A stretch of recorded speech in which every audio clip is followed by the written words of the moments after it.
పీసీలో game ఆడాలంటే 80,000 లేదా రూ. 1,00,000 ఉండాలనుకుంటున్నారా? అక్కర్లేదు. 30,000లో కూడా ఈరోజు ఒక మంచి గేమింగ్ పీసీ గురించి డిస్కస్ చేద్దాం. ఫస్ట్ వచ్చేసరికి ప్రాసెసర్ Ryzen 5 5500 అనేది తీసుకుందాం. ఇది మనకి 6 కోర్ 12 థ్రెడ్ ప్రాసెసర్తో వస్తుంది.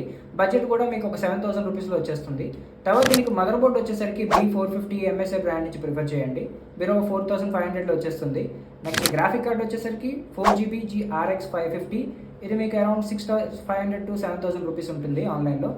అండ్ ర్యామ్ వచ్చేసరికి ఒక 8GB DDR4 3200 స్పీడ్ని చూస్ చేద్దాం.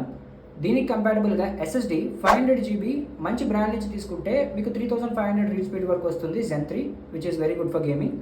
అండ్ దీనికి క్యాబినెట్ వచ్చేసరికి ఒక బేసిక్ RGB క్యాబినెట్ మీకు 2,500 రూపీస్లో వచ్చేస్తుంది. ఎనీ మోడల్ తీసుకోవచ్చు. అండ్ లాస్ట్లీ పవర్ సప్లై వచ్చేసరికి 550 వాట్ తీసుకోండి. మంచి బ్రాండ్ నుంచి ప్రిఫర్ చేయండి. డీప్ కూల్ లేదా కూలర్ మాస్టర్, మంచి పర్ఫార్మెన్స్ ఉంటుంది. అండ్ లాస్ట్ కూలర్ వచ్చేసరికి ప్రాసెసర్లో వచ్చే స్లెజ్ కూలర్ సరిపోతుంది. ఓవరాల్గా 30,000లో ఇది సూపర్ సిస్టమ్ అని చెప్పొచ్చు. మీకు వాల్రెంట్, GTA 5 ఇలాంటివన్నీ మీకు 60 FPS నుంచి 70 FPS ఈజీగా జనరేట్ చేస్తుంది. ఈ వీడియో నచ్చినట్టయితే లైక్ చేయండి, మీ గేమర్ ఫ్రెండ్స్కి షేర్ చేయండి. మన ఛానల్ని ఇలాంటి వీడియోస్ కోసం సబ్స్క్రైబ్ చేసి పెట్టుకోండి.